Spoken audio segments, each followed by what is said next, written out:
I didn't really expect much from this game, to be honest. Essentially, what it seemed like was a DLC for Rainbow Six Siege. Extraction, however, greatly exceeded my expectations and revealed itself to be a truly okay game. After all its hype pre-release, it's kind of disappointing to see the game flop as hard as it has.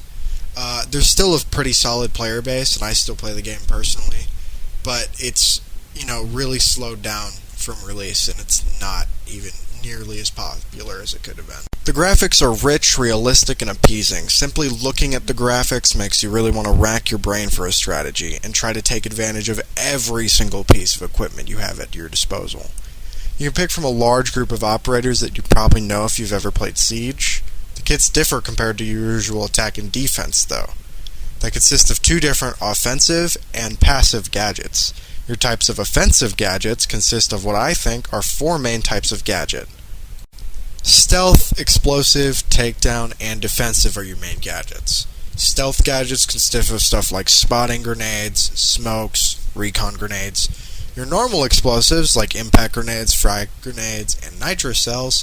Takedown gadgets like the stun and paralysis grenade. And of course, your defensive gadgets like claymores, arc mines, and auto turrets.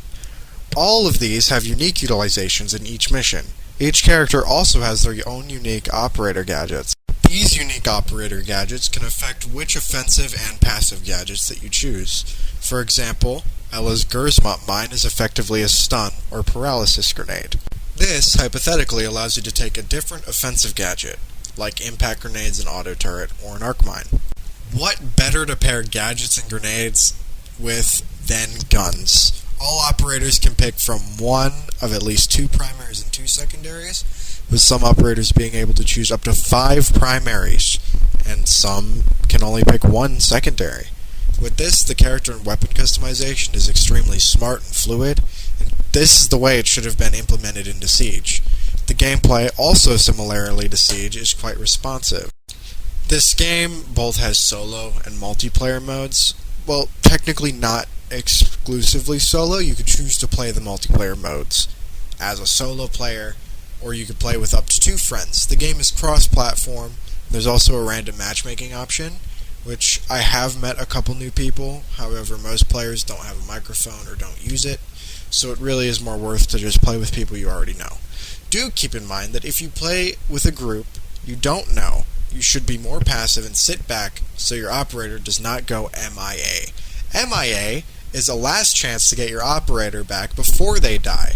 If you do not get your operator back when they are MRA, you will lose all of your progress on that operator unless they have hit level 10.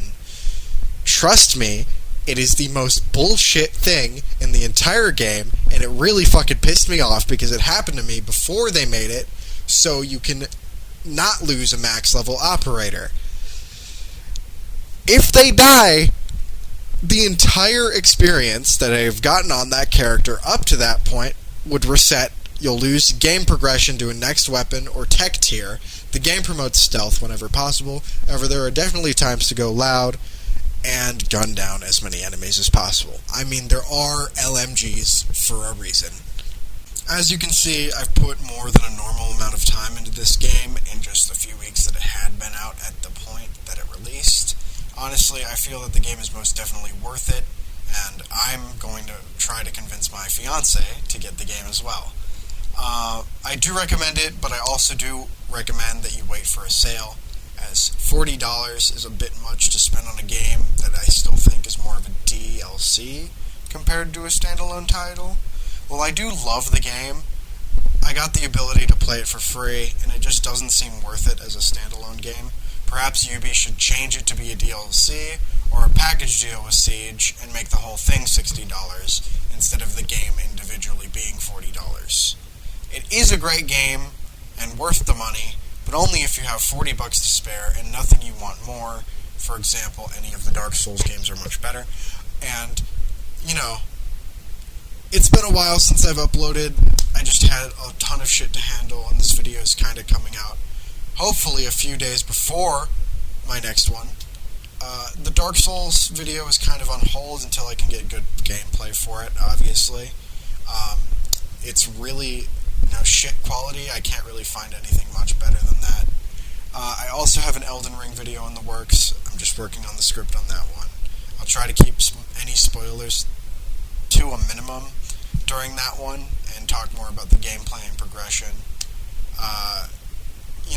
So I will try to upload whenever I get a chance. I hope you guys have a great night. See you later.